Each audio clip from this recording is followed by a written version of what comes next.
What happens when a career prosecutor stands up for truth, only to lose everything for it? A shocking whistleblower complaint has just rocked the Department of Justice, where Erez Ruveni, a 15-year veteran, claims he was fired for refusing to sign an appeal he believed was based on lies. The reason? He didn't want to commit perjury before the court. But Attorney General Pam Bondi's response raises even more questions. Did Ruveni really lose his job for sticking to his ethical principles, or is this something far more sinister? The timing of this scandal is no coincidence, with serious political implications and deepening concerns over the DOJ's commitment to justice. Was this about the law, or was it about political power? Used to sign an appeal brief that was unsupported by evidence or the law. And he says, I didn't sign up to lie. In response to his termination, you made a statement on Fox News a little while ago saying, at my direction, every Department of Justice attorney is required to zealously advocate on behalf of the United States, and that any attorney who fails to abide by this direction will face consequences. So General Bondi, I guess the direct question is, he says he was fired because he didn't want to make an untruthful statement to a court of law. I have two questions. Number one, I assume you agree that zealous advocacy does not mean telling untruths to courts of law. And second, if that's not the case, what did you mean by saying he was not a zealous advocate? Senator Van Hollen, this is all pending litigation, as you're well aware, and the timing of it, I can't discuss pending litigation. This is a whistleblower lawsuit pending within my office, but I will say the timing of it I find suspect, as he takes hits at Emil Bovee, who is one of the best human beings I know, one of the smartest, brilliant men I know, who will soon become a federal judge. And his hearing happens to be today, and I find the irony of the timing of it pretty remarkable, the lawsuit. But this had to do with attorney-client privilege information that was disclosed. I can't talk about the substance, but what I will tell you, and you have obviously my word, any zealous advocacy means to be done ethically and honestly, always. And that's what I mean by zealous advocacy. He also accused Emil Bovee of things that Todd Blanche, who is one of the best human beings I also know, my deputy attorney general, was in the room and said did not happen. But again, I wish I could get into greater detail. I can't because it's pending. But I stand by Emil Bovee and I stand by Todd Blanche every day, and I always will. Well, Madam Attorney General, I will say that his account seems to have lots of information. So as you say, this will obviously be something that's litigated or reviewed through due process procedures. But I have to say that it's very, very disturbing.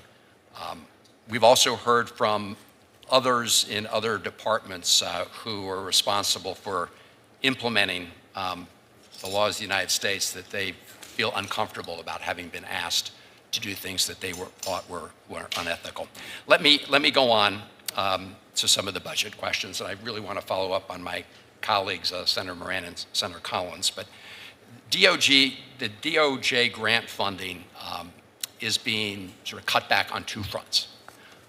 One, in April, the department terminated hundreds of grant awards, notifying grantees that their current grant funds were gone, effective immediately. That included, law enforcement training grants, technical assistance awards, some dating back to fiscal year, I think, 2017. So question number one is, are you going to be releasing those funds?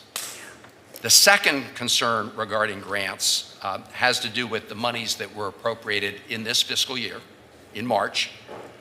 And my understanding is that DOJ is withholding an overwhelming number of notices of funding opportunities, NOFOs, meaning that grantees who rely on these grants, including many who provide services to victims of crimes, are literally, in some cases, running out of money.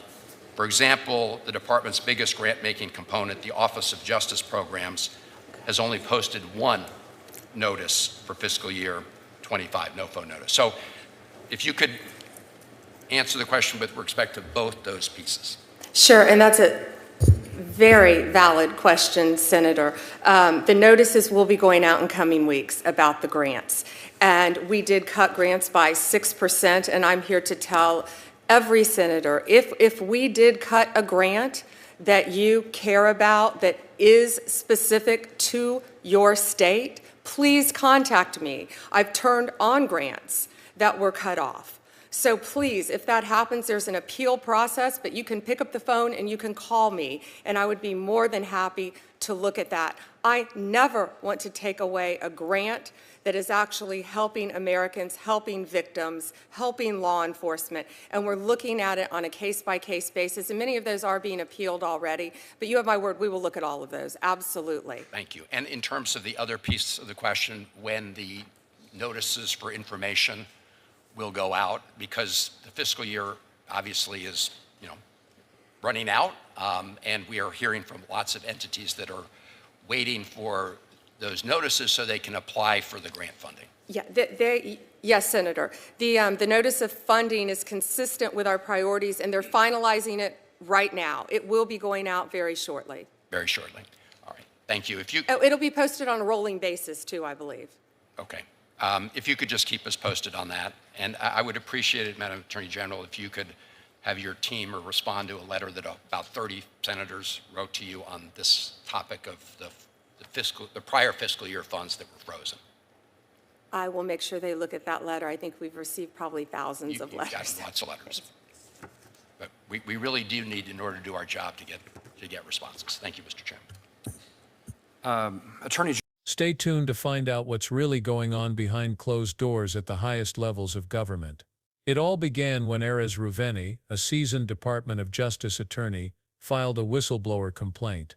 A complaint that not only shook the DOJ, but also exposed a potential rift in the legal system itself.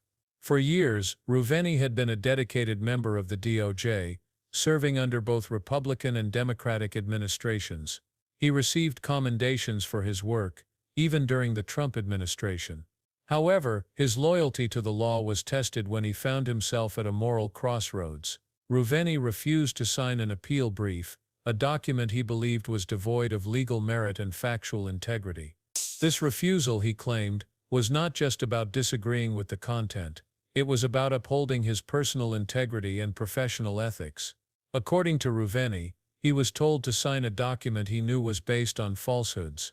The appeal brief, he believed, lacked both legal foundation and factual support. It was a request that he simply couldn't comply with. For Ruveni, signing it would be tantamount to committing perjury before a court of law. "I didn't sign up to lie," he stated in his whistleblower complaint, an accusation that was as much about the integrity of the DOJ as it was about his own personal ethics. But instead of receiving support for his principled stand, Ruveni was fired. The Department of Justice's leadership, led by Attorney General Pam Bondi, quickly distanced itself from the complaint, leaving Ruveni to fight his battle alone. Bondi's statement in defense of her department raised even more concerns, especially in light of the serious accusation of retaliation. She argued that all DOJ attorneys are required to zealously advocate for the United States. She also made it clear that anyone who failed to do so would face consequences. But this raised the crucial question: does zealous advocacy mean lying to the court? Can the law be bent to fit political goals? And where does that leave those who stand up for the truth? Bondi's response to Ruveni's termination was predictable, but it also revealed a much larger issue at play. Instead of confronting the central allegation that a DOJ attorney was fired for refusing to sign an untruthful document, she deflected and focused on defending her inner circle. She stressed that every DOJ lawyer must advocate zealously for the United States, but she failed to address whether that meant misleading the courts. Her response suggested a certain level of defensiveness, as though she was trying to shield her department from the growing storm. At the heart of the controversy lies the conflict between truth and political expediency. If Ruveni's allegations are true, then what does this say about the Department of Justice under Pam Bondi's leadership? The department is supposed to be the bastion of fairness, impartiality, and justice. But if DOJ attorneys are being asked to falsify legal arguments and ignore ethical standards, then where does that leave the country's legal system? And it's not just about one lawyer's firing. The larger implications of this case suggest a deepening crisis within the DOJ. In a legal system that depends on the integrity of its officers, any attempt to manipulate the truth threatens the very foundation of justice. The DOJ is supposed to be a nonpartisan institution that upholds the law regardless of political affiliation. Yet if it starts bending the rules to fit a political narrative, it risks losing its credibility and becoming just another tool of political influence. Bondi's evasive posture on the issue only deepened concerns about the DOJ's commitment to ethical principles. While she emphasized the importance of zealous advocacy, she neglected to address the crux of the complaint: was Ruveni being punished for adhering to ethical standards? Her defense of her staff, particularly Amal Boye, who was at the center of the controversy, felt more like an attempt to distract from the bigger issue at hand. By choosing to focus on defending individual officials, rather than confronting the core ethical question, Bondi only served to fuel suspicions about the department's priorities. And then there's the issue of grant funding. In addition to the whistleblower controversy, the DOJ is facing intense scrutiny over its handling of grant allocations. The department recently terminated hundreds of grants, leaving vital programs, such as law enforcement training and victim services, in jeopardy. These abrupt cuts affected agencies that relied heavily on these funds, some of which were dating back to fiscal year 2017. The decision to freeze or eliminate these funds without warning blindsided local agencies and caused significant disruptions to their work. The Department of Justice's Office of Justice Programs, which allocates the majority of DOJ's grant funding, has only posted one notice for fiscal year 2025. This leaves many crucial programs, especially those that serve victims of crime, without the resources they need to continue operating. Senator Chris Van Hollen, in a recent hearing, raised the alarm about these issues, demanding answers from Attorney General Bondi. But Bondi's response to the grant funding crisis was less than reassuring. While she acknowledged a 6% reduction in grant funding, she seemed to downplay the magnitude of the cuts. She offered senators a chance to call her office if they were affected by the cuts, but this response felt more like a political move than a genuine effort to address the issue. Van Hollen pressed her on the timing of the funding notices, noting that many grantees were waiting for approval to apply for funds, but had not received any communication from the DOJ. The fiscal year was quickly running out, and many entities were on the brink of collapse due to the lack of support. Bondi claimed that notices would be going out very shortly, but offered no specific timeline or concrete details. Her vague promises only fueled further frustration. In the face of these challenges, the Department of Justice is at a crossroads. On one hand, we have a whistleblower who alleges he was punished for telling the truth. On the other, we have the department's inability to manage its funding obligations, leaving essential programs without resources. Together, these two crises expose serious issues within the DOJ's leadership and governance. As the department grapples with these challenges, the question remains, can the DOJ restore its integrity and credibility, or is it too far gone? Attorney General Bondi's response to these crises has done little to inspire confidence. She has evaded direct answers to critical questions, deflected blame, and failed to confront the ethical concerns raised by Ruveni's case. Instead of addressing the core issues, Bondi has focused on defending individual officials and making vague promises about future funding releases. But this is not just about individual officials, it's about the integrity of the entire Department of Justice. The DOJ's leadership crisis is now in full view for the public to see. If the department cannot maintain its ethical standards and fulfill its funding obligations, it risks losing the trust of the American people.